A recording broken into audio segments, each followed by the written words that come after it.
El cónclave y la lucha por el poder en la Iglesia. Un análisis spinozista. ¿Alguna vez te has preguntado qué sucede realmente detrás de las puertas cerradas de la Capilla Sixtina cuando los cardenales eligen un nuevo papa? ¿Es una decisión guiada puramente por inspiración divina o existe un intrincado juego de poder humano que determina quién ocupará el trono de San Pedro? Por siglos, el cónclave ha sido envuelto en misterio y secretismo. La fumata blanca, las vestiduras carmesí, los juramentos de silencio, todo contribuye a crear una imagen casi mística de este proceso. Pero, ¿y si pudiéramos analizar este ritual ancestral a través de los ojos de uno de los filósofos más revolucionarios de la historia? Baruch Spinoza, excomulgado por la sinagoga judía de Ámsterdam en 1656, desarrolló una filosofía que desafió las bases mismas del poder religioso institucionalizado. ¿Qué vería Spinoza en el cónclave actual? ¿Cómo interpretaría los conceptos de potentia, conatus y afectos en la dinámica de poder eclesiástico?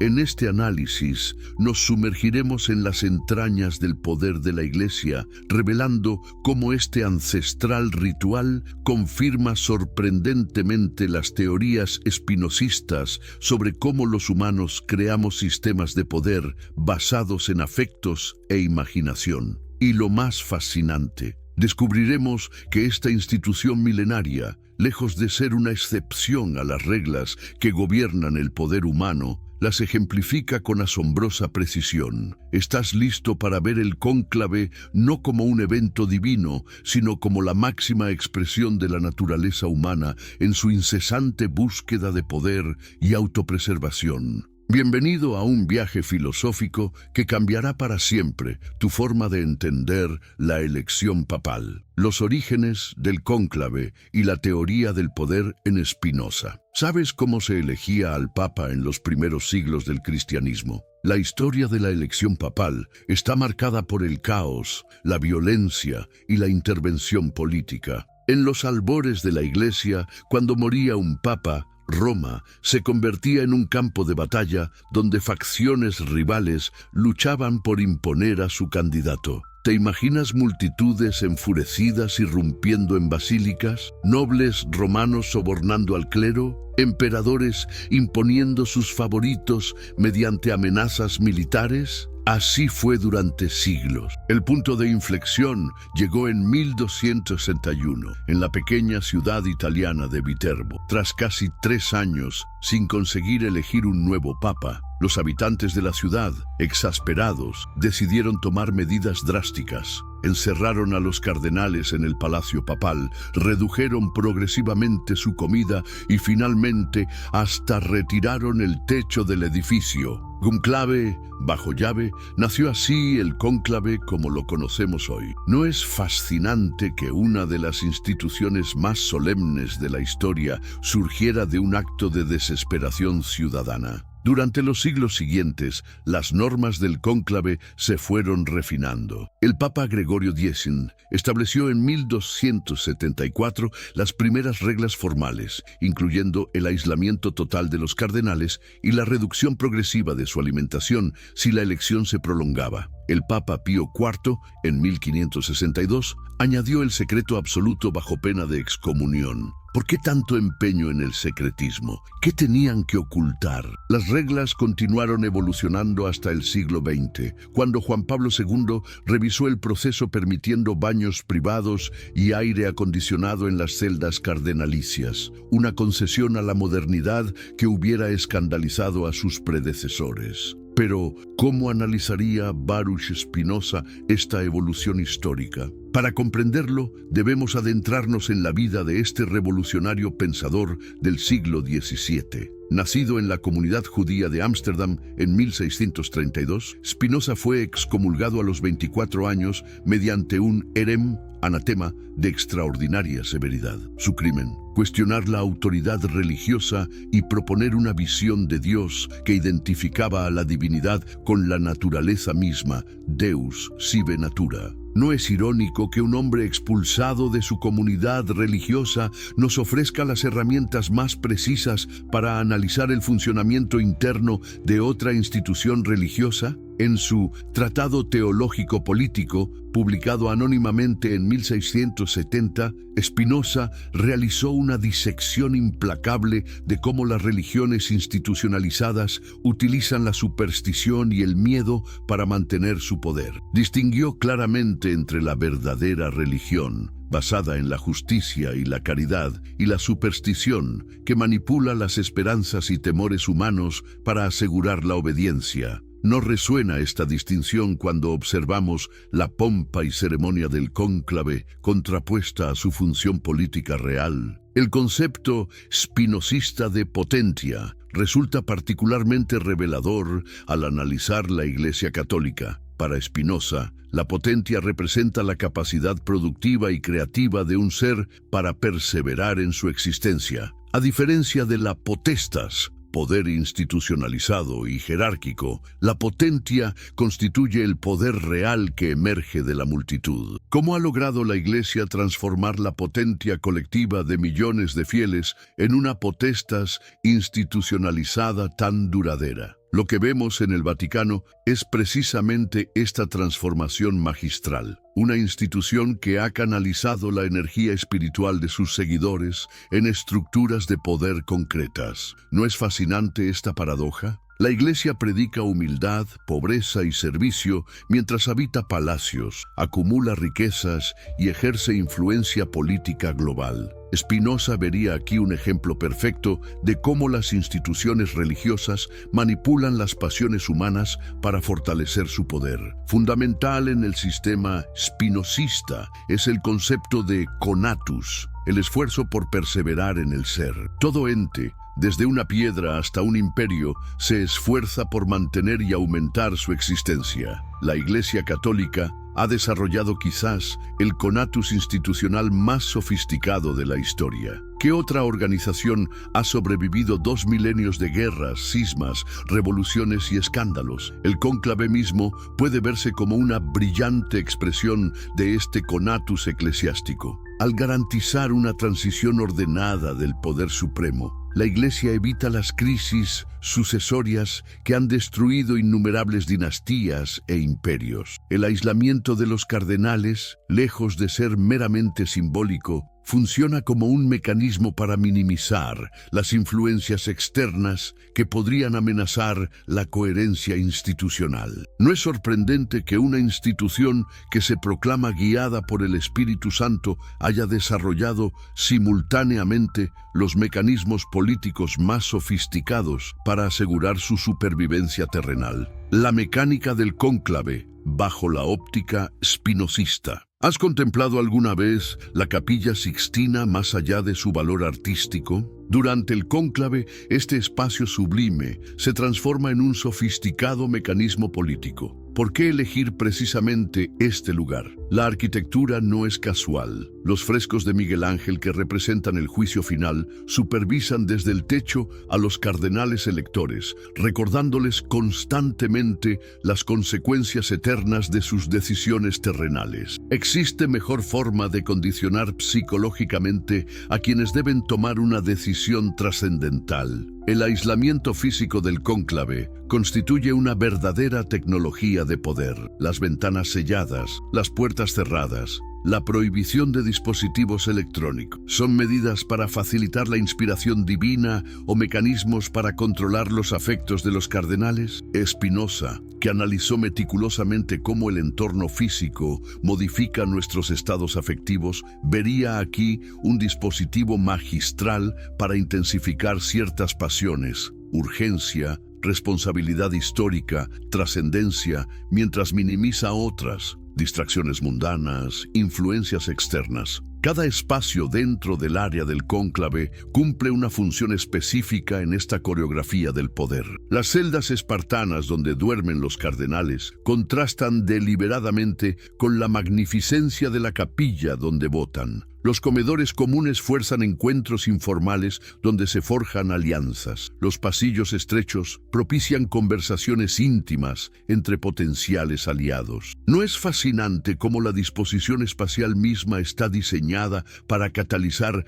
ciertas interacciones políticas mientras desalienta otras? La teoría espinosista de la imaginación ofrece una perspectiva reveladora sobre los rituales del cónclave. Para Spinoza, la imaginación constituye el primer género de conocimiento, el más inadecuado y propenso al error, pero también el más poderoso para movilizar afectos colectivos. ¿Qué son las ceremonias del cónclave sino un grandioso despliegue de imaginación colectiva? Consideren el ritual de quema de papeletas. Tras cada votación fallida, las papeletas se mezclan con paja húmeda para producir la característica fumata nera, humo negro. Cuando finalmente se alcanza la mayoría necesaria, se añaden productos químicos especiales para generar la fumata bianca, humo blanco. ¿Por qué mantener un sistema tan arcaico en la era digital? Porque el impacto visual de esa columna de humo blanco elevándose sobre la plaza de San Pedro genera un efecto emocional que ningún anuncio oficial podría igualar. Miles de personas conteniendo la respiración, cámaras de todo el mundo enfocando la chimenea. ¿No es este espectáculo visual la perfecta materialización de lo que Spinoza llamaría una idea inadecuada pero afectivamente potente? El juramento de secreto absoluto que realizan los cardenales antes de entrar en cónclave representa otra dimensión crucial de este sistema. La Constitución Apostólica Universi Dominici Gregis, promulgada por Juan Pablo II en 1996, establece penas de excomunión latae sententiae, automática, para quien revele los secretos del cónclave. ¿Por qué tal severidad? Porque el control de la narrativa resulta esencial para la legitimación del poder. Si se conocieran las negociaciones políticas, los compromisos y acuerdos que realmente determinan la elección,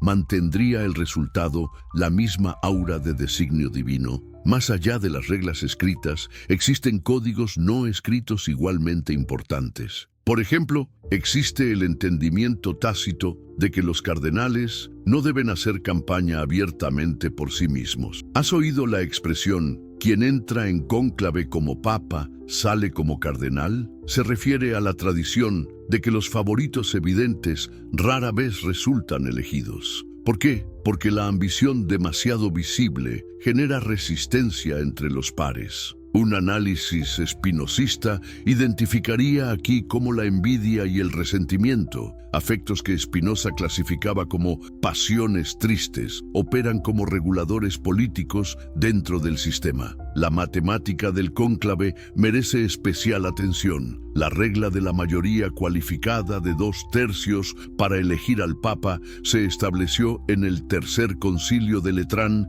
en 1179. ¿Por qué no una mayoría simple? Porque obligar a una supermayoría garantiza que ninguna facción pueda imponer unilateralmente a su candidato. Esta regla matemática ha forzado históricamente la construcción de consensos amplios, evitando así cismas y divisiones profundas. ¿Sabes que el cónclave más largo de la historia duró casi 3 años, 268-1271? Fue precisamente este impasse el que llevó al nacimiento del cónclave como sistema de encierro. Más recientemente, el cónclave de 1978 requirió 8 votaciones para elegir a Juan Pablo II, mientras que Benedicto XVI fue elegido en 2005 tras solo 4 votaciones. ¿Qué nos dicen estas diferencias sobre los equilibrios de poder en cada momento histórico? Un análisis espinosista de estos impases y sus resoluciones revelaría cómo la presión del aislamiento prolongado modifica gradualmente los afectos de los participantes. El cansancio, la incomodidad física, la presión pública y el sentido de responsabilidad histórica van erosionando las resistencias iniciales. ¿No constituye esto un perfecto ejemplo de lo que Spinoza describía como la modificación de los afectos a través de afectos más fuertes y contrarios? Afectos y pasiones. En el colegio cardenalicio. ¿Qué ocurre cuando 120 hombres vestidos de púrpura, cada uno con su propia ambición, visión teológica y lealtades políticas, se encierran para elegir a su líder supremo? Para comprender verdaderamente la dinámica interna del cónclave, necesitamos adentrarnos en la teoría espinosista de los afectos, quizás la contribución más revolucionaria de este filósofo a la comprensión de la naturaleza humana. ¿Qué son los afectos según Spinoza? En la parte 3 de su obra maestra, La Ética, Spinoza los define como las afecciones del cuerpo por las cuales la potencia de obrar del cuerpo mismo es aumentada o disminuida, favorecida o reprimida, y al mismo tiempo las ideas de estas afecciones. Dicho de manera más simple, los afectos son modificaciones simultáneas del cuerpo y la mente que aumentan o disminuyen nuestra potencia vital. ¿No resulta fascinante que un filósofo excomulgado del siglo XVII desarrollara una teoría que anticipa aspectos de la neurociencia moderna? Para Spinoza, 3 afectos son primarios: el deseo, cupiditas; la alegría, la etitia; y la tristeza, tristitia. Todos los demás afectos, amor, odio, esperanza, miedo, ambición, envidia, derivan de estos 3 fundamentales. Lo revolucionario de su enfoque es que no juzga moralmente estos afectos, simplemente los analiza como fuerzas naturales que determinan inevitablemente nuestras acciones. ¿Y cómo aplicar esta teoría a los cardenales reunidos en cónclave? Aunque vestidos con los símbolos de autoridad espiritual, estos hombres permanecen tan sujetos a la dinámica de los afectos como cualquier otro ser humano. ¿O acaso creemos realmente que la púrpura cardenalicia inmuniza contra la ambición, la rivalidad o el miedo? Spinoza, que desacralizó radicalmente las instituciones religiosas en su época, nos invita a ver más allá de la fachada ceremonial y reconocer la humanidad palpitante bajo las vestiduras sagradas. Consideremos la paradoja del nolo episcopari, no quiero ser obispo, la tradicional declaración de renuencia a aceptar cargos eclesiásticos. ¿Cuántos cardenales, al entrar en el cónclave, declaran públicamente no tener aspiración alguna al trono papal, mientras privadamente movilizan todas sus influencias para conseguirlo? Spinoza clasificaría esta ambición enmascarada de humildad como un afecto complejo, el deseo de poder cubierto por el velo de la modestia ritual. La historia papal está repleta de ejemplos que ilustran esta dinámica. ¿Sabías que el cardenal Giulio de Medici, futuro Clemente VII, orquestó meticulosamente su elección en 1523 mediante una red de sobornos y amenazas, mientras públicamente expresaba su indignidad para el cargo? En contraste, el cardenal Giuseppe Sarto, futuro Pío X, lloró genuinamente al ser elegido en 1903 y trató de rechazar el papado, citando su origen humilde y falta de preparación diplomática. Spinoza vería en la ambición cardenalicia un ejemplo perfecto de lo que llamaba una pasión triste disfrazada de virtud. La tristeza, en términos espinosistas, no implica necesariamente melancolía, sino cualquier afecto que disminuye nuestra potencia de obrar. La ambición desmedida, al subordinar todas nuestras acciones a un objetivo externo, reduce nuestra libertad y nos convierte en esclavos de nuestro propio deseo. ¿No es este precisamente el mayor obstáculo para una elección verdaderamente guiada por el bien de la Iglesia en lugar de las aspiraciones personales? El colegio cardenalicio no es un cuerpo monolítico, sino un conglomerado de facciones con diferentes visiones teológicas, políticas y pastorales. ¿Sabías que en los cónclaves modernos se distinguen claramente bloques como los tradicionalistas, los moderados, los reformistas y los representantes del sur global? Spinoza, que desarrolló una sofisticada teoría sobre cómo los cuerpos políticos se forman mediante la comunión de afectos, vería en estas facciones cardenalicias un perfecto ejemplo de sus tesis. Las alianzas dentro del cónclave no se forman únicamente por coincidencias ideológicas, sino también por afinidades afectivas más básicas. ¿Por qué 2 cardenales teológicamente similares pueden acabar en facciones opuestas? Quizás porque uno genera confianza y el otro sospecha. quizás por lealtades personales forjadas durante años de servicio conjunto, quizás por rivalidades nacionales históricas. El análisis espinosista nos recuerda que la política, incluso la eclesiástica, está determinada tanto por el afecto como por el intelecto. En el cónclave de 1978, que eligió a Juan Pablo II, la división principal no era ideológica sino geográfica. Los cardenales italianos, que habían monopolizado el papado durante siglos, contra los no italianos. Después de varios escrutinios sin resultado decisivo, el cardenal Franz König de Viena propuso al polaco Karol Wojtyła como candidato de compromiso. Hubiera sido posible esta elección histórica sin la habilidad de König para catalizar nuevas conexiones afectivas entre cardenales de diferentes bloques. Entre todos los afectos que circulan en el cónclave, dos destacan por su poder movilizador: el miedo y la esperanza. Para Spinoza, estos dos afectos son intrínsecamente inestables, pues dependen de la incertidumbre sobre el futuro. ¿Qué temen los cardenales reunidos en la Capilla Sixtina? La desunión de la Iglesia, el avance del secularismo, la pérdida de influencia en regiones tradicionales, el declive vocacional. ¿Y qué esperan? Un liderazgo que revigorice la fe católica, que afronte los desafíos contemporáneos, que restaure la credibilidad institucional tras crisis como los escándalos de abuso sexual. Lo fascinante del análisis espinosista es cómo estos dos afectos, miedo y esperanza, son sistemáticamente manipulados durante el proceso. Los candidatos y sus partidarios amplifican ciertos miedos. Si elegimos a X, perderemos a los fieles conservadores, mientras alimentan esperanzas específicas. Solo Y puede reformar la curia romana. ¿No es esta oscilación entre miedo y esperanza el motor psicológico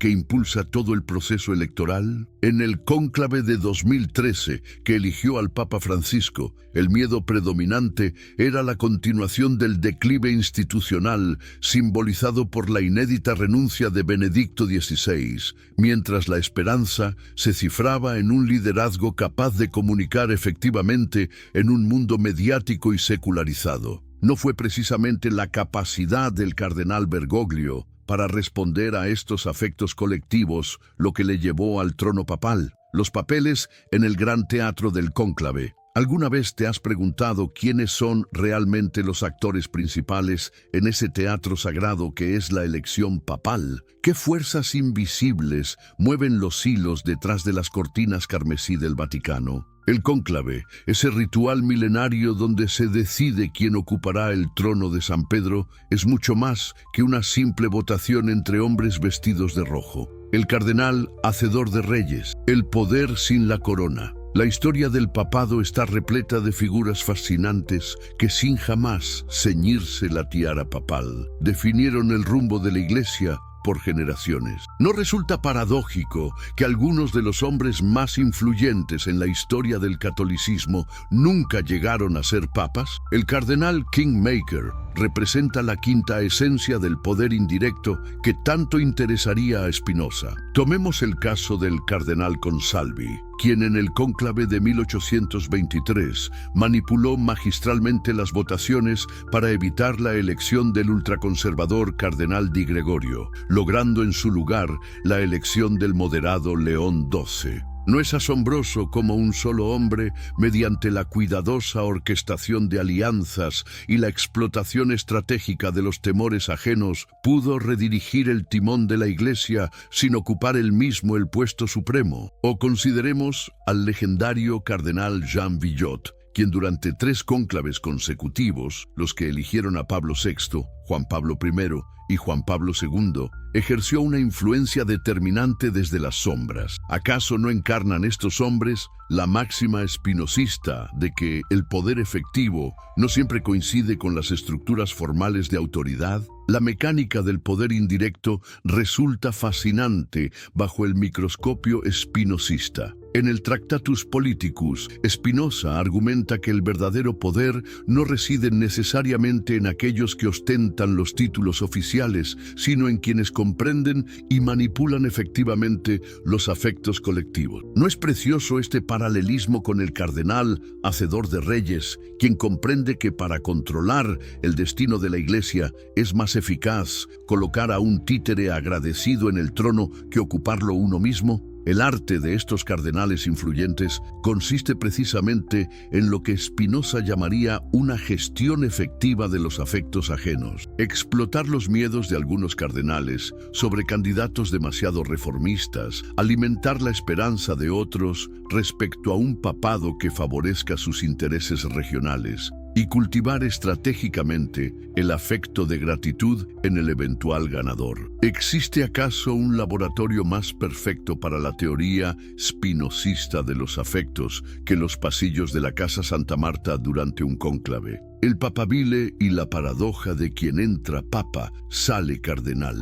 Uno de los fenómenos más intrigantes de la dinámica conclavista es el famoso adagio, quien entra papa, sale cardenal. Esta máxima, acuñada tras siglos de experiencia, condensa una verdad psicológica que habría fascinado a Spinoza. El exceso de expectativa genera inevitablemente resistencia. ¿Por qué los favoritos rara vez son elegidos? ¿Qué mecanismos psicológicos y políticos operan en esta paradoja? El caso del cardenal Giuseppe Siri resulta emblemático. Considerado papabile en 4 cónclaves consecutivos, 1958, 1963, 1978, 2 veces, nunca logró la mayoría necesaria pese a contar con un fuerte apoyo inicial. ¿No ilustra esto perfectamente lo que Spinoza describe como la dinámica de la envidia en las estructuras de poder? Según el filósofo holandés, la envidia hacia quien posee o parece a punto de poseer un bien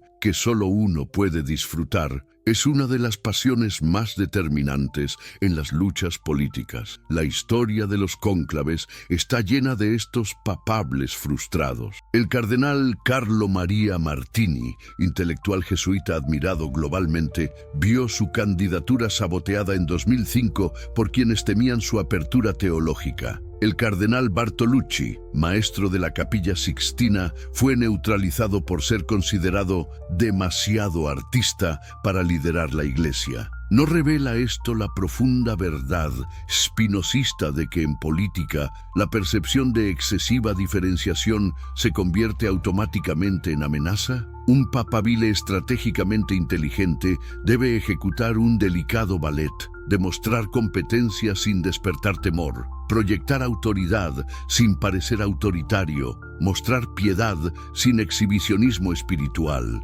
¿No es esta necesidad de calculada modestia precisamente lo que Spinoza describiría como la prudencia necesaria en un sistema donde las pasiones humanas, especialmente el miedo y la envidia, determinan el resultado final? Históricamente, los cardenales que lograron ascender al papado fueron a menudo aquellos que mantuvieron un perfil moderado antes del cónclave. Juan XXIII era considerado un papa de transición inofensivo. Benedicto XVI se presentaba como un servidor leal del sistema. Francisco era respetado, pero no temido. ¿No confirma esto la tesis spinozista de que en sistemas cerrados de poder, la supervivencia favorece no al más brillante, sino al que mejor gestiona la percepción de sus ambiciones? El camerlengo y el gobierno interino. El poder transitorio como revelador. En los 9 días que transcurren entre la muerte de un papa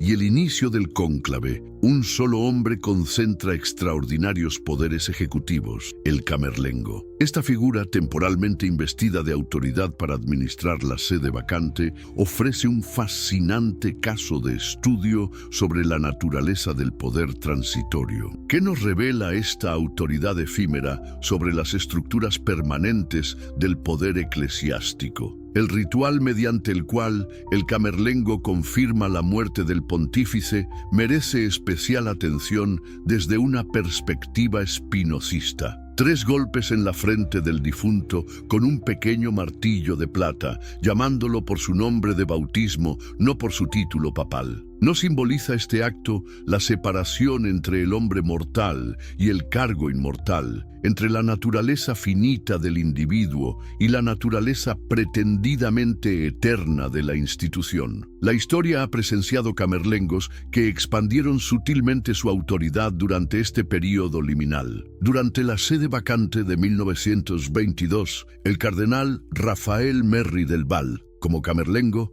implementó cambios logísticos en el cónclave que favorecieron a ciertos bloques cardenalicios. En 1958, el cardenal Benedetto Aloisi Masella utilizó su breve mandato para establecer conexiones diplomáticas que influirían en la elección de Juan XXIII. ¿No ejemplifica esto la observación spinozista de que los momentos de transición revelan las ambiciones normalmente ocultas bajo el manto de la estabilidad? El camerlengo también asume la curiosa responsabilidad de destruir el anillo del pescador y el sello papal con un martillo de plata, en presencia de testigos. Este ritual de destrucción, cargado de simbolismo, habría fascinado a Spinoza como manifestación del ciclo de nacimiento y muerte no solo del hombre, sino del poder mismo. ¿No es revelador que la Iglesia, institución que predica la vida eterna, ritualice con tanta meticulosidad la muerte temporal de su autoridad suprema? Durante este período de sede vacante, el gobierno de la Iglesia recae en el colegio cardenalicio, pero con poderes severamente limitados por la Constitución Apostólica. No pueden crear nuevos cardenales, nombrar obispos o modificar leyes papales. ¿No es esta limitación precisamente lo que Spinoza identificaría como un mecanismo de autopreservación institucional diseñado para evitar que un periodo de debilidad estructural se convierta en oportunidad para cambios radicales? La transformación del elegido, de hombre a símbolo. El momento crucial del cónclave llega cuando el cardenal decano se acerca al elegido y le pregunta: ¿Acceptasne electionem de te canonice factam in summum pontificem? ¿Aceptas tu elección canónica como sumo pontífice? La respuesta «acepto» marca una transformación ontológica que fascinaría a cualquier filósofo, especialmente a Spinoza. ¿Qué ocurre exactamente en ese instante en que un hombre se convierte en papa? ¿Es esto un cambio sustancial en el ser o meramente un cambio en las relaciones de poder? Consideremos casos históricos de esta transformación. Cuando el tímido y enfermizo cardenal Sarto aceptó convertirse en Pío X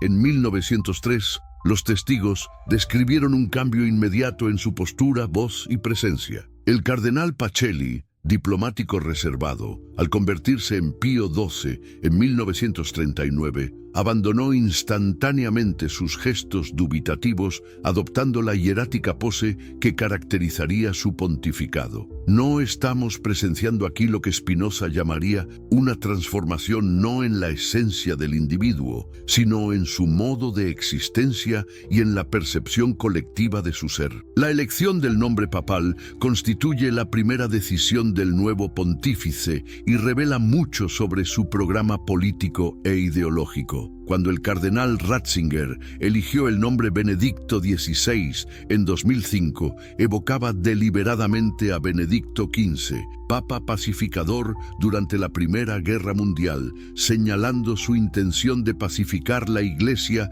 tras décadas de polarización posconciliar.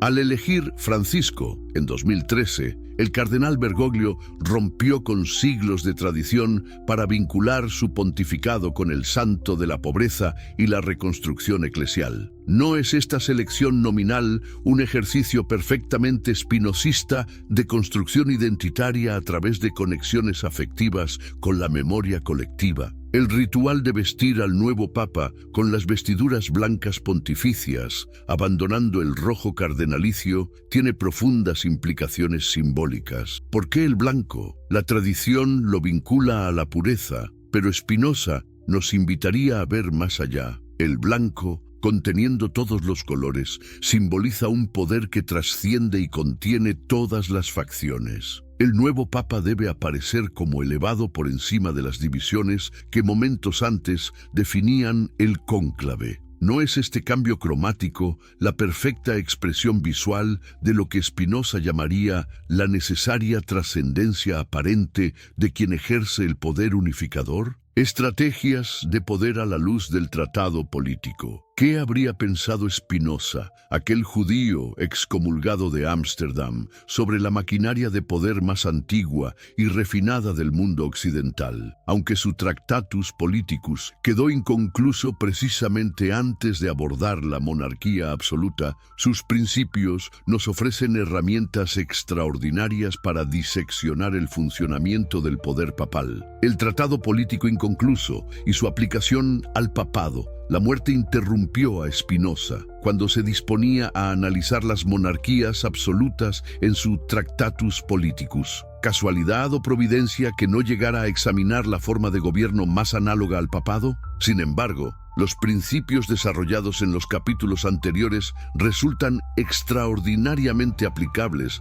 a la estructura vaticana. No es el Papa, después de todo, un monarca absoluto electo en un sistema cerrado. Spinoza advierte en su tratado que ningún estado ha estado menos expuesto a peligros internos que aquel donde el poder está genuinamente concentrado en una sola persona. Sin embargo, añade la crucial advertencia: siempre que ese poder esté estructuralmente limitado por la necesidad de mantener el consentimiento de sectores clave. ¿No describe esto perfectamente la paradoja del poder papal? Absoluto en teoría, pero constantemente negociando con las diversas corrientes cardenalicias, órdenes religiosas, conferencias episcopales y poderes seculares. El caso del Papa Pablo VI ilustra dramáticamente esta tensión. A pesar de poseer teóricamente autoridad absoluta, su decisión sobre la anticoncepción en la encíclica Humanae Vitae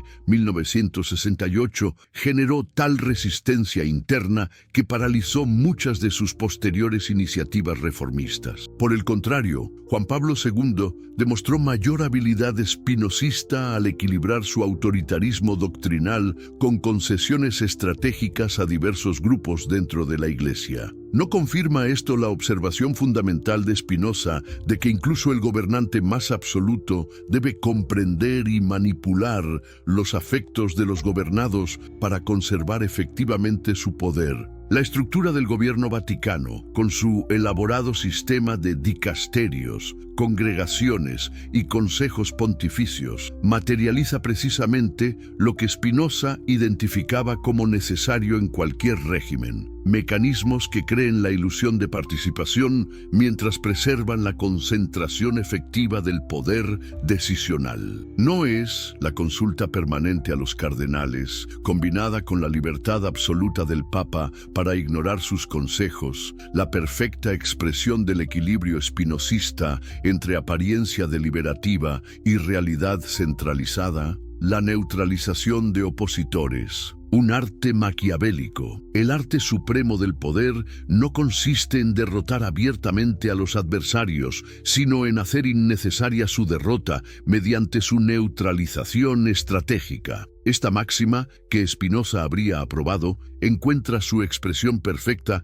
en las tácticas desarrolladas a lo largo de siglos de política vaticana. ¿Cómo se neutraliza efectivamente a un cardenal demasiado poderoso o potencialmente disruptivo? El método más elegante, ampliamente utilizado en la historia conclavista, es la promoción estratégica. El Papa Pablo VI, enfrentado a la creciente influencia del carismático arzobispo Fulton Sheen en Estados Unidos, lo promovió a la irrelevante diócesis de Rochester, neutralizando efectivamente su plataforma mediática. Juan Pablo II, preocupado por la teología progresista de Hans Küng, no lo excomulgó, creando un mártir, sino que revocó silenciosamente su licencia para enseñar teología católica, una muerte académica más efectiva que cualquier condena ruidosa. ¿No reconocemos aquí la recomendación espinosista de nunca atacar directamente las fuentes de prestigio del oponente, sino redirigirlas hacia canales inofensivos? Dentro del cónclave mismo, la neutralización opera mediante la promoción de candidatos de compromiso. Cuando en el cónclave de 1922 se produjo un impasse entre los candidatos principales, surgió como solución el previamente ignorado cardenal Ratti, quien se convertiría en Pío XI. En 1958, el anciano cardenal Roncalli, futuro Juan XXIII, fue propuesto como papa de transición para neutralizar a candidatos más controversiales como Siri y Montini. ¿No ejemplifica esto perfectamente la estrategia espinosista de resolver conflictos mediante la creación de nuevas configuraciones que trascienden la oposición original? Particularmente fascinante resulta la táctica de neutralización por promoción excesiva. En el cónclave de 2005, ciertos cardenales influyentes comenzaron a promover con demasiado entusiasmo al cardenal Bergoglio, no para asegurar su elección, sino para convertirlo en amenaza suficiente que justificara la rápida coalición alrededor de Ratzinger. Esta sofisticada manipulación de los afectos de miedo y urgencia habría fascinado a Spinoza como demostración de su tesis de que los afectos pueden ser estratégicamente inducidos para producir resultados predecibles en sistemas cerrados. ¿No es revelador que Bergoglio, aparentemente neutralizado en 2005, emergiera triunfante en 2013, demostrando que incluso las más sofisticadas estrategias de poder tienen consecuencias imprevistas? Entre consenso y división, la búsqueda de la unanimidad. Uno de los aspectos más intrigantes del cónclave es la tensión entre el proceso divisivo de la votación y la presión hacia la unanimidad final. ¿Por qué? Después de encarnizadas luchas por votos, se produce casi invariablemente un movimiento hacia el consenso en las votaciones finales. ¿Qué nos dice esto sobre la naturaleza del poder religioso institucionalizado? El cónclave de 1939 ofrece un ejemplo paradigmático. Después de varias votaciones divididas, una vez que el cardenal Pacelli alcanzó la mayoría necesaria, los cardenales opositores inmediatamente cambiaron sus votos para producir una elección casi unánime. En 2005, el cardenal Ratzinger pasó de aproximadamente 84 votos en los primeros escrutinios a una mayoría abrumadora en la votación final. ¿No confirma esto la observación spinozista de que, en sistemas que derivan su legitimidad de fuentes trascendentes, la apariencia de unanimidad constituye un capital simbólico indispensable? Spinoza habría identificado esta presión hacia la unanimidad como una manifestación del conatus institucional, el esfuerzo de una institución para preservar su existencia y aumentar su potencia. Una iglesia que se presenta como guiada por el Espíritu Santo difícilmente puede permitirse la imagen de cardenales profundamente divididos. Por tanto, incluso las más encarnizadas facciones encuentran un interés común en proyectar unidad una vez tomada la decisión. ¿No es esto precisamente lo que Spinoza describe como la subordinación estratégica de los intereses particulares al interés de preservación del sistema mayor que los contiene? Históricamente, los pocos cónclaves que terminaron con divisiones visibles produjeron papados problemáticos. La elección disputada de Urbano VI en 1378 desembocó en el Gran Cisma de Occidente. La elección dividida de León XIII en 1878 contribuyó a sus dificultades para reconciliar a la Iglesia con la modernidad. ¿No confirma esto la tesis spinozista de que la estabilidad de cualquier régimen depende no solo de la legitimidad de origen, sino de la cohesión afectiva de las élites que lo sostienen? Las negociaciones para alcanzar consenso final revelan mucho sobre la naturaleza del poder eclesiástico. Los cardenales derrotados suelen obtener garantías sobre la protección de sus intereses particulares, un dicasterio importante, influencia en nombramientos clave, protección para sus aliados teológicos. ¿No demuestra esto que, como Spinoza señalaría, incluso los sistemas que se presentan como puramente espirituales operan mediante las mismas dinámicas de intercambio de intereses que cualquier otra estructura política? el uso estratégico de la teología, la máscara divina del poder humano. Quizás el aspecto que más habría fascinado a Spinoza es el uso de argumentos teológicos para justificar lo que son, esencialmente, maniobras políticas. ¿Cómo se utiliza el lenguaje de lo divino para enmascarar motivaciones humanas en la lucha por el poder supremo de la Iglesia? En el cónclave de 1903, los cardenales conservadores bloquearon el ascenso del cardenal Rampolla, favorito liberal, argumentando que su elección entristecería al Espíritu Santo, una formulación teológica para lo que era, evidentemente, una objeción política. Durante el cónclave de 1978, los partidarios del cardenal Siri sostenían que su elección respondería a las apariciones marianas de Fátima, mientras los progresistas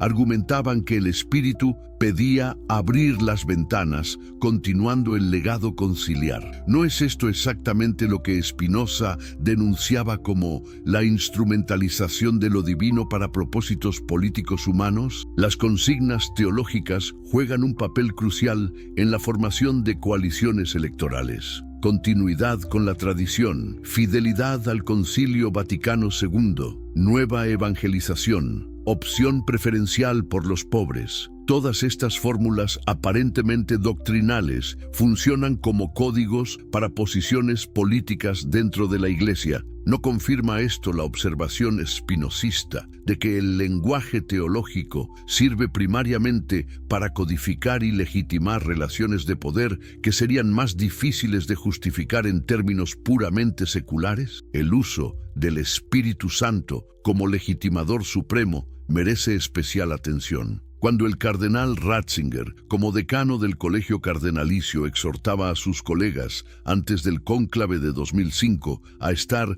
dóciles al Espíritu Santo, no estaba empleando precisamente el tipo de lenguaje que Spinoza identificaría como diseñado para desactivar la resistencia racional a través de la evocación de una autoridad trascendente. Particularmente revelador resulta el análisis spinosista de cómo la apelación a la voluntad divina sirve para naturalizar resultados contingentes. Cuando el cardenal Bergoglio, recién elegido como Francisco, declaró que sus hermanos cardenales fueron a buscarlo casi al fin del mundo, estaba empleando una narrativa teológica de predestinación divina para lo que fue, evidentemente, el resultado de complejas negociaciones humanas. ¿No es esto exactamente lo que Spinoza describiría como la mistificación del proceso político mediante su reinterpretación en términos providenciales? Comunicación y secreto,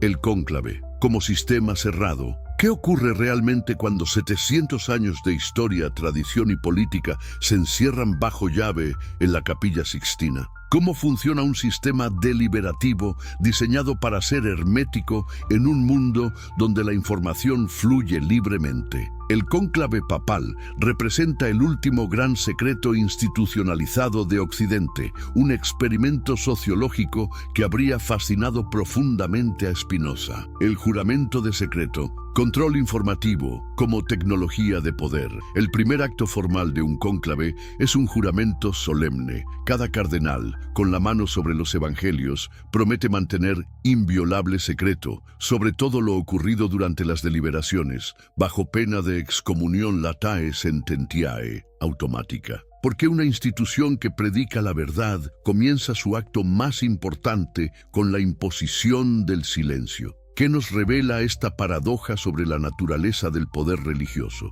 La historia de este juramento es reveladora. Establecido formalmente por Gregorio X en 1274, fue una respuesta directa al escandaloso cónclave de Viterbo, 1268-1271, donde presiones externas mantuvieron la sede vacante por casi 3 años. El secreto no nació como protección de lo sagrado, sino como mecanismo pragmático para blindar el proceso contra interferencias políticas. ¿No confirma esto la tesis espinosista de que las justificaciones justificaciones teológicas suelen ser racionalizaciones posteriores de medidas adoptadas por razones puramente políticas. Los casos históricos de violación del secreto conclavista son ilustrativos. En 1903, el emperador austrohúngaro Francisco José utilizó al cardenal Pusina para vetar al candidato progresista Rampolla, revelando públicamente una interferencia que debía permanecer secreta. En 1922, filtraciones deliberadas sobre las votaciones iniciales fueron utilizadas para desacreditar a candidatos prominentes. En 2005, un diario italiano publicó un supuesto diario detallado de las votaciones, nunca oficialmente desmentido. No demuestran estos episodios que, como Spinoza observaría, ningún sistema de control informativo es completamente hermético cuando existen intereses suficientes para su violación? La excomunión automática como castigo por la revelación de secretos conclavistas merece atención especial. ¿Por qué la Iglesia considera esta indiscreción tan grave como para equipararla con los peores crímenes canónicos? Spinoza nos ofrecería una respuesta clara, porque el secreto no protege principalmente la santidad del proceso, sino la imagen institucional. La revelación de las negociaciones, compromisos y ocasionales mezquindades que ocurren en un cónclave contradiría dramáticamente la narrativa oficial de guía divina. ¿No es el secreto, entonces, lo que Spinoza llamaría un mecanismo de preservación de la potencia percibida de la institución? Formas de comunicación en el sistema cerrado. El lenguaje del poder confinado. ¿Cómo se comunican realmente los cardenales durante ese período de aislamiento forzado? La antropología del cónclave ofrece fascinantes perspectivas sobre las estrategias comunicativas en espacios restringidos. Los billetes manuscritos constituyen una forma tradicional de comunicación conclavista. Históricamente documentados desde el siglo XV, estos mensajes breves, pasados discretamente durante las pausas, permiten comunicaciones que serían imprudentes en conversaciones potencialmente escuchadas. En el cónclave de 1963, el bloque progresista liderado por el cardenal Lercaro utilizó este sistema para coordinar votos hacia el cardenal Montini, futuro Pablo VI.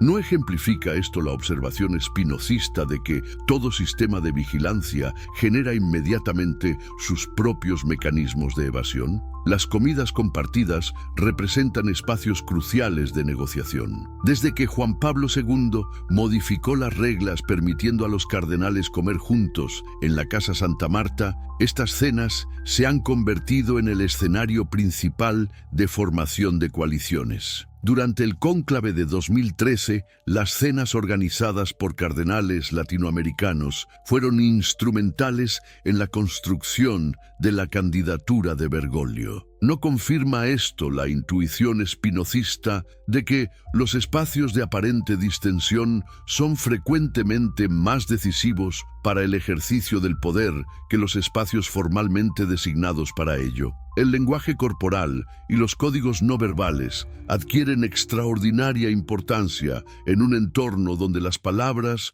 son peligrosas. La inclinación de cabeza, el tiempo de contacto visual, la proximidad física durante las procesiones. Todos estos elementos constituyen un sofisticado sistema semiótico para comunicar alianzas y oposiciones. En el cónclave de 1978, observadores notaron que los cardenales potencialmente alineados con Siri se sentaban estratégicamente distanciados para ocultar su coordinación. ¿No es esto precisamente lo que Spinoza describiría como la adaptación estratégica de los cuerpos para compensar las restricciones impuestas a la comunicación verbal? Particularmente fascinante resulta el análisis de los discursos formales previos al cónclave. Estas congregaciones generales permiten a los cardenales pronunciarse públicamente antes del encerramiento. El análisis espinocista revelaría cómo estos discursos funcionan no por su contenido explícito, sino por sus códigos implícitos. Cuando en 2013 el cardenal Bergoglio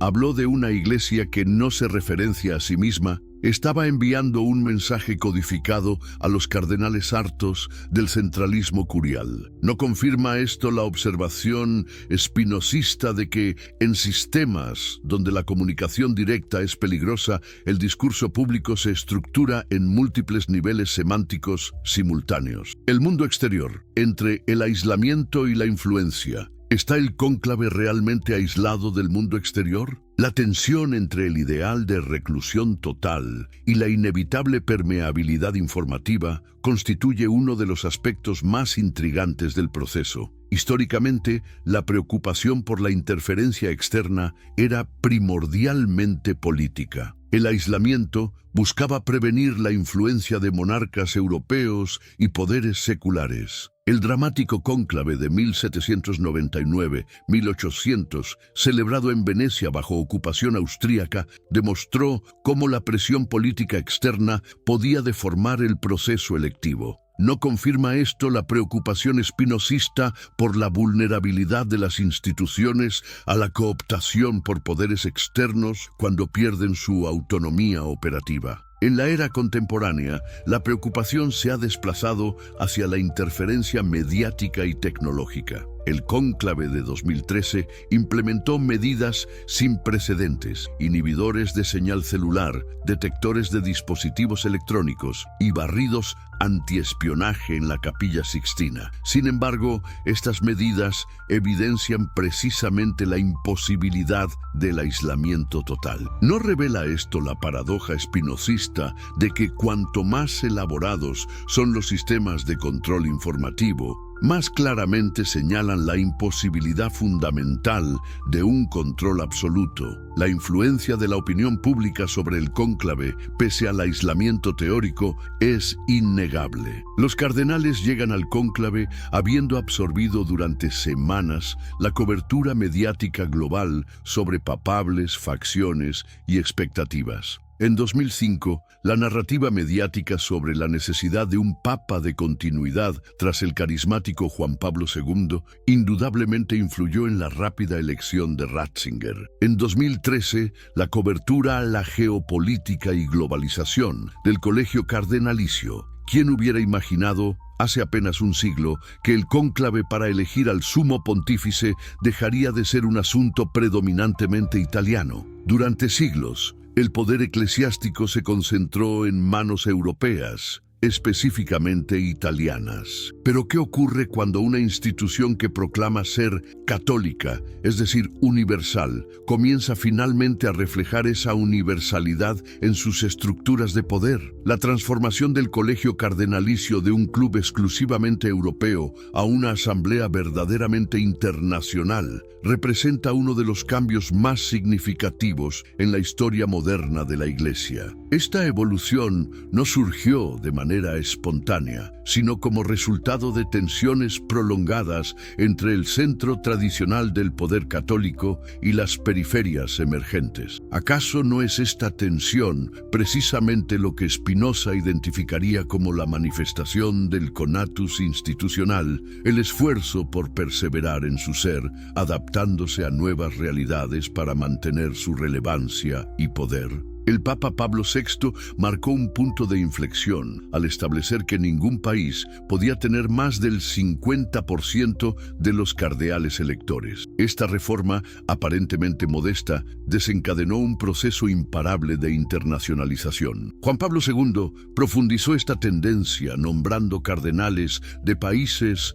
que nunca antes habían tenido representación en el Sacro Colegio, como Vietnam, Benín y Papúa Nueva Guinea. ¿No es fascinante observar cómo una institución milenaria y tradicionalmente conservadora implementó un cambio estructural tan profundo mientras mantenía la ilusión de continuidad inmutable? El caso del conclave de 2013 resulta particularmente ilustrativo. Por primera vez en la historia moderna, los cardenales europeos representaban menos del 50% del colegio electoral. Los cardenales latinoamericanos constituían casi el 20%, mientras que África y Asia sumaban otro 20%. Esta nueva configuración no solo reflejaba la realidad demográfica del catolicismo mundial, con su centro de gravedad desplazándose hacia el sur global, sino que alteraba fundamentalmente la dinámica de poder dentro del conclave. ¿Qué diría Spinoza sobre esta redistribución del poder?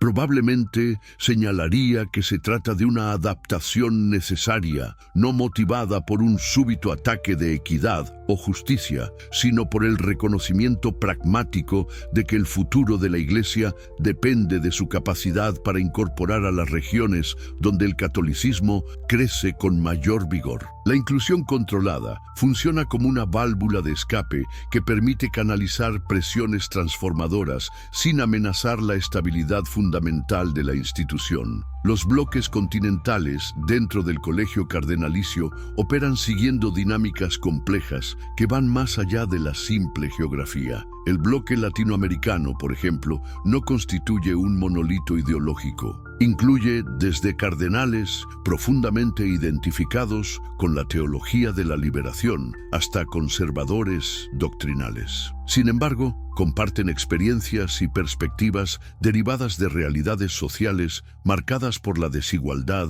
y el colonialismo que los distinguen de sus homólogos europeos. ¿No resulta revelador que el primer papa latinoamericano, Francisco, fuera elegido precisamente cuando el bloque latinoamericano alcanzó una masa crítica dentro del colegio electoral? La creciente influencia de África y Asia en los conclaves recientes no puede subestimarse. El cardenal nigeriano Francis Arinze fue considerado un serio papabile en 2005, mientras que el cardenal filipino Luis Antonio Tagle es mencionado frecuentemente como un potencial sucesor de Francisco. ¿Por qué entonces, a pesar de esta diversificación, el colegio cardenalicio sigue siendo más europeo y blanco que la feligresía católica global? La respuesta nos remite a lo que Spinoza llamaría la persistencia de afectos institucionales, temores, apegos y tradiciones que resisten incluso las presiones más racionales de cambio. La cuestión de un posible Papa Negro, entendido como un pontífice proveniente de África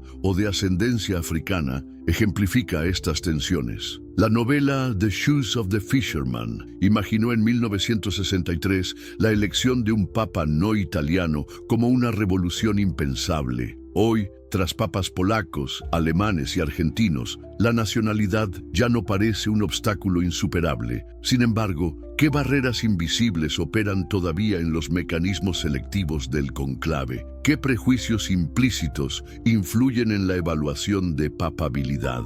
El cardenal ganés Peter Turkson fue considerado un potencial sucesor de Benedicto XVI. Durante ese conclave, varios comentaristas cuestionaron si el mundo estaba preparado para un papa africano. Esta formulación reveladora traslada el problema desde la competencia o visión del candidato hacia factores externos, sugiriendo que el obstáculo no reside en el individuo, sino en resistencias institucionales y culturales profundamente arraigadas. ¿No es esto precisamente lo que Spinoza identificaría como un afecto institucionalizado, un prejuicio elevado al rango de sentido común que preserva estructuras de poder establecidas? El Vaticano, a través del Papa elegido en el conclave, opera como un actor geopolítico de características únicas. Sin ejército ni poder económico significativo, ejerce sin embargo una influencia moral y diplomática desproporcionada. La Santa Sede mantiene relaciones diplomáticas formales con 183 estados y goza de estatus de observador permanente en las Naciones Unidas. ¿Cómo explicaría Spinoza esta influencia aparentemente paradójica? Probablemente resaltaría que el poder no siempre se manifiesta a través de la fuerza coercitiva, sino también mediante la capacidad de moldear percepciones, valores y comportamientos. Durante la Guerra Fría, el papado de Juan Pablo II jugó un papel crucial en el debilitamiento del comunismo en Europa Oriental. Más recientemente, Francisco ha utilizado su influencia para abordar cuestiones como la crisis climática, la migración global y la desigualdad económica. Estas intervenciones ilustran cómo el papado, producto de un conclave aparentemente arcaico, puede posicionarse estratégicamente en debates contemporáneos para maximizar su relevancia e influencia. ¿No habría reconocido Spinoza en esta adaptabilidad la expresión del conatus institucional por excelencia? El futuro del conclave y la relevancia de Spinoza. ¿Puede un ritual medieval sobrevivir en el siglo XXI sin transformaciones sustanciales? El conclave papal, con su secretismo, sus votaciones en papel y su aislamiento del mundo exterior, parece un anacronismo en la era de la transparencia digital y la información instantánea. Sin embargo, su persistencia plantea preguntas fascinantes sobre la relación entre tradición, legitimidad y poder que Spinoza encontraría sumamente relevantes. A lo largo de los siglos, el proceso de elección papal ha experimentado reformas significativas. Gregorio X estableció el conclave clausurado en 1274 para forzar decisiones rápidas tras una vacante de 3 años. Pablo VI limitó los electores a cardenales menores de 80 años. Juan Pablo II modificó las reglas para permitir una mayoría simple después de 30 votaciones infructuosas. Estas reformas ilustran lo que Spinoza describiría como ajustes pragmáticos destinados a preservar la esencia del poder institucional frente a circunstancias cambiantes. ¿Qué reformas podríamos anticipar en el futuro? Algunos teólogos han propuesto ampliar el cuerpo electoral para incluir representantes laicos o superiores de órdenes religiosas. Otros sugieren mecanismos para garantizar mayor representatividad geográfica y demográfica. Sin embargo, cualquier reforma debe navegar la tensión fundamental entre adaptación y continuidad. ¿Cómo implementar cambios que respondan a las presiones contemporáneas sin socavar la percepción de autoridad divina que legitima el proceso? El filósofo holandés seguramente destacaría que las instituciones más duraderas no son aquellas que resisten todo cambio, sino las que evolucionan, preservando una narrativa de continuidad esencial. El desafío para el conclave contemporáneo radica precisamente en este equilibrio: cómo modernizarse sin desacralizarse, cómo adaptarse a nuevas realidades sin perder la mystique que lo distingue de simples procesos electivos seculares. La relación entre tecnología y tradición en el conclave moderno resulta particularmente tensa. Durante el conclave de 2013, se instalaron sofisticados sistemas de bloqueo electrónico para prevenir espionaje, mientras se mantenía el proceso de votación en papel y el conteo manual. Esta yuxtaposición entre medidas de seguridad ultramodernas y ritual medieval ejemplifica la adaptación selectiva. Se adopta tecnología defensivamente mientras se preserva la apariencia de inmutabilidad en los aspectos visibles del ritual. ¿Por qué este empeño en mantener un procedimiento aparentemente arcaico? Spinoza sugeriría que el poder institucional depende no solo de la efectividad funcional, sino también de la capacidad para generar afectos de reverencia y legitimidad. El humo blanco ascendiendo desde la chimenea de la Capilla Sixtina, las puertas selladas, los juramentos de secreto. Estos elementos rituales no son meros vestigios, sino tecnologías afectivas que transforman un proceso de selección humano en un evento percibido como trascendente. La tensión entre democracia y jerarquía constituye otro eje de potencial transformación. En una era donde la participación y la transparencia se consideran valores fundamentales, la naturaleza exclusiva y secreta del conclave genera crecientes cuestionamientos. Algunos sectores católicos progresistas abogan por procesos consultivos más amplios que incorporen las voces del clero local y los laicos. ¿No es paradójico que una institución cuyo nombre significa universal mantenga un sistema de selección tan restrictivo? La teología oficial justifica esta restricción argumentando que los cardenales no actúan como representantes de circunscripciones, sino como instrumentos del Espíritu Santo. Sin embargo, esta explicación teológica enmascara lo que Spinoza identificaría como un mecanismo efectivo de preservación del poder. Concentrar la capacidad decisoria en un grupo pequeño, homogéneo y altamente socializado en los valores institucionales minimiza el riesgo de disrupciones significativas. El caso del Concilio Vaticano II,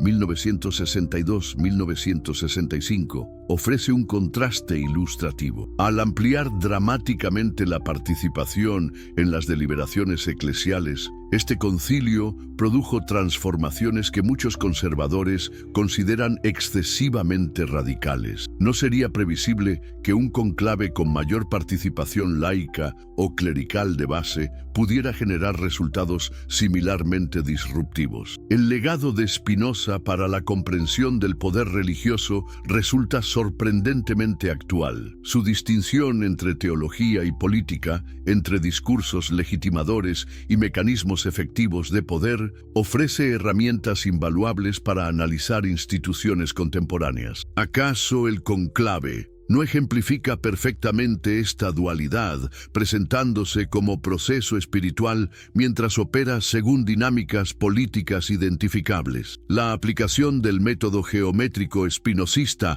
al análisis del conclave implicaría descomponer este complejo fenómeno en sus elementos constitutivos: afectos, ambiciones, temores, esperanzas, intereses personales, nacionales, ideológicos y estructuras, reglas formales y convencionalismos informales. Esta descomposición no pretende desenmascarar o desacreditar el proceso, sino comprender su funcionamiento real más allá de las autorrepresentaciones idealizadas. ¿Por qué una institución religiosa que predica humildad mantiene un proceso de selección revestido de tanta pompa? ¿Por qué un valor tan evangélico como la transparencia cede ante el secretismo cuando se trata de la sucesión papal? Estas contradicciones aparentes resultan comprensibles cuando adoptamos la perspectiva spinozista. Las instituciones, como los individuos, se esfuerzan por perseverar en su ser.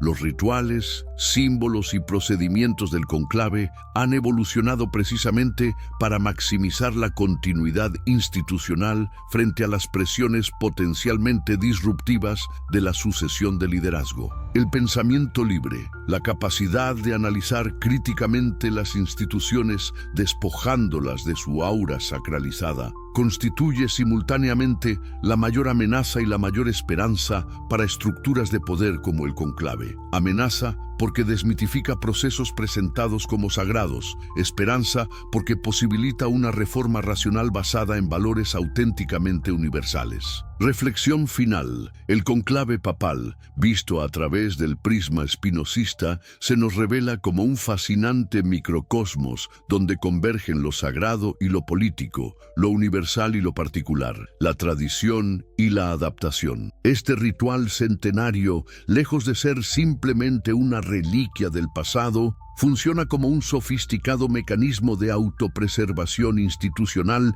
que ha demostrado notable capacidad de adaptación. ¿No es revelador que bajo las túnicas cardenalicias y los rituales solemnizados palpiten las mismas pasiones humanas: ambición, miedo, esperanza, cálculo estratégico, que Spinoza identificó como motores fundamentales de la acción política? La peculiar genialidad del conclave consiste precisamente en su capacidad para canalizar estas pasiones potencialmente disruptivas a través de estructuras que preservan la continuidad esencial de la institución. Cuando la fumata blanca anuncia al mundo Habemus Papam, ¿qué estamos presenciando realmente? Desde una perspectiva spinozista, asistimos a la culminación de un proceso que ha logrado transformar intereses particulares y negociaciones humanas en una decisión percibida como trascendente. Esta alquimia política, convertir lo político en sagrado, constituye quizás la tecnología de poder más sofisticada desarrollada por institución alguna. Comprender el conclave en términos spinozistas no significa reducirlo a meras luchas de poder o negar la sincera espiritualidad de muchos participantes. Significa reconocer que incluso las instituciones más elevadas operan según dinámicas humanas identificables y analizables racionalmente. Este reconocimiento, lejos de empobrecer nuestra comprensión, la enriquece permitiéndonos apreciar la complejidad de procesos donde lo divino y lo humano, lo espiritual y lo político se entrelazan inextricablemente. El legado más valioso de Spinoza para nuestro análisis del conclave reside precisamente en esta desmitificación sin denigración. Podemos comprender los mecanismos humanos del poder eclesiástico sin por ello reducir su significado cultural, histórico o espiritual. Bajo la apariencia de inmutabilidad, el conclave ha demostrado una notable capacidad adaptativa que le ha permitido sobrevivir a revoluciones, guerras mundiales y transformaciones sociales profundas. ¿Podrá esta institución milenaria adaptarse a los desafíos de transparencia, inclusión y participación que definen nuestra era? ¿O presenciaremos gradualmente un distanciamiento creciente entre sus procedimientos arcaicos y las expectativas contemporáneas de gobernanza legítima? La respuesta dependerá no solo de la capacidad de reforma institucional, sino también de nuestra disposición colectiva a reexaminar críticamente las estructuras de poder, incluso aquellas revestidas con los mantos más sagrados. El conclave que elige al sucesor de Pedro nos recuerda finalmente que el poder, incluso el que se presenta como derivado directamente de Dios, siempre se materializa a través de estructuras, rituales y procedimientos humanos. En este reconocimiento reside quizás la lección más profunda que Spinoza ofrece a nuestro análisis. Bajo las vestiduras cardenalicias y la fumata blanca encontramos no un misterio divino impenetrable, sino la eterna danza humana del poder, deseo y autopreservación.